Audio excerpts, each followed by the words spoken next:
teman-teman, perkenalkan nama saya Deja Henry, biasa dipanggil Deja.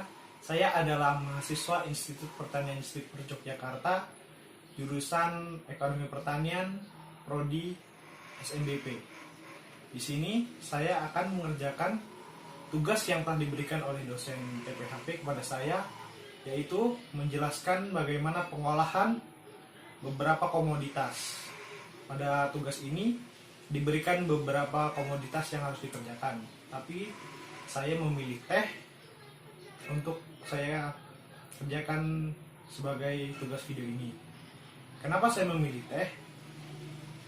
Karena teh adalah minuman yang banyak disukai oleh orang. Selain itu, teh juga memiliki harga yang cukup ekonomis dan mudah untuk didapatkan.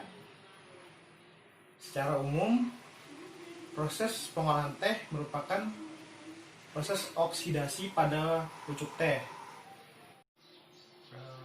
Mungkin sekian dulu untuk penjelasan singkatnya. Baiklah, kita masuk ke inti videonya. Proses yang pertama adalah pemetikan. Pemetikan dilakukan dengan tangan agar kualitas teh tetap menjadi prioritas.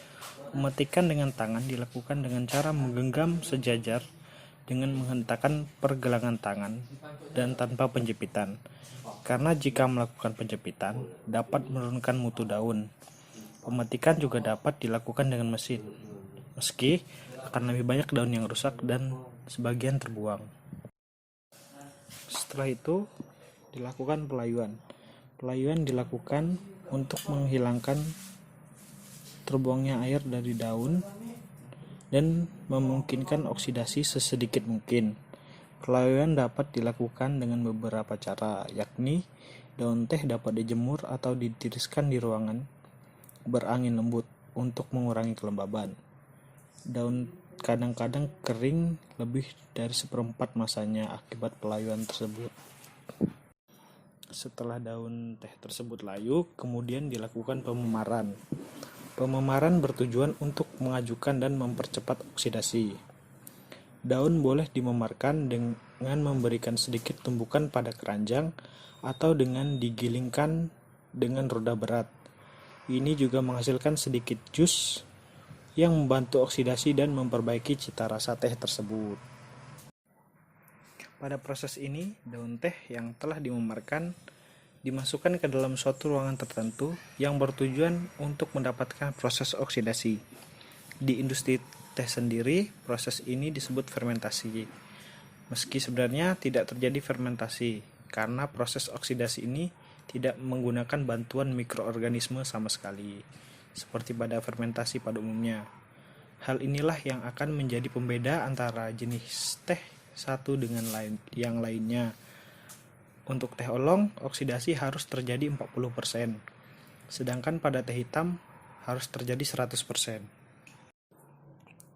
Setelah selesai melakukan oksidasi, maka akan dilanjutkan dengan melakukan pemanasan pada teh dengan suhu tertentu dan tidak merusak cita rasa teh tersebut. Untuk proses pemanasan pada usaha berskala besar dilakukan dengan cara meletakkan daun teh ke dalam drum-drum besar yang diputar dan dipanaskan dengan suhu tertentu. Penghilangan warna hijau ini juga memiliki istilah lain, yakni shaking. Khusus untuk teh kuning, dilanjutkan dengan pemanasan ringan di dalam kontainer mini dengan tujuan untuk mengubah warna teh menjadi kuning. Tahap berikutnya ialah pembentukan. Pada tahap ini dilakukan untuk mendapatkan bentuk lajur yang ergonomik. Biasanya dilakukan dengan menempatkan daun di dalam tas pakaian yang besar, yang kemudian ditekan-tekan oleh tangan atau mesin untuk membentuk lajur. Tindakan penggulungan ini juga menyebabkan beberapa pati dan jus dari dalam daun keluar. Ini akan memperkaya rasa teh. Lajur teh dapat dibentuk menjadi bentuk lain, misalnya membentuk pola keriting, membentuk pelet, atau digulung serupa bola, dan juga bentuk lainnya yang diharapkan. Kemudian tahap yang selanjutnya adalah pengeringan. Pengeringan dilakukan sebagai tahap akhir menjelang penjualan. Tahap ini dilakukan dengan cara misalnya mengoseng, menjemur, menggembuskan udara panas, atau memanggangnya. Namun pemanggangan adalah yang paling lazim dilakukan. Pemeliharaan yang seksama mestilah dilakukan supaya pucuk daun teh tidak terlampau kering atau bahkan hangus. Tahap yang selanjutnya adalah pemeliharaan. Meski tidak selalu dilakukan, beberapa teh memerlukan penyimpanan ekstra, fermentasi tahap kedua, atau pemanggangan untuk mencapai potensial minumannya. Juga teh yang diberikan perisa dipabrikasi dengan menyemprotkan aroma atau rasa, atau dengan menyimpannya di lingkungan perisa. Mungkin hanya sekian informasi yang dapat saya sampaikan.